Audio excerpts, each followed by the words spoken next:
Okey, Assalamualaikum. Saya Azhar dari Kedah dan saya jumpa ni atas kawan daripada Melaka. Saya guna benda ni baru hari kedua.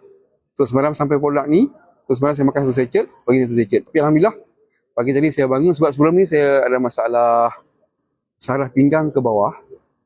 Jadi bila bangun pagi tu saya rasa macam ada dia akan jadi macam sengal-sengal kaki, kebal-kebal kaki semua tu. Jadi selepas saya ambil satu secet semalam, pagi ni saya rasa bangun lain sikit. Ada rasa macam ringan, apa tu yang sakit tu dah kurang sikit. Mungkin asbab daripada sini saya amalkan, inilah saya makan Nutrika ni. InsyaAllah alhamdulillah lah. Tu saya rasa ada perubahan untuk saya lah. Okey, jadi benda ni saya rasa saya nak sarankan lah.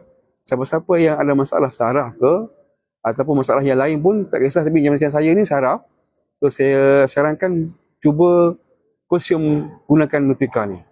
InsyaAllah mana tahu dengan sebab kesembuhan tu dengan ni boleh menyembuhkan penyakit kita. InsyaAllah, amin.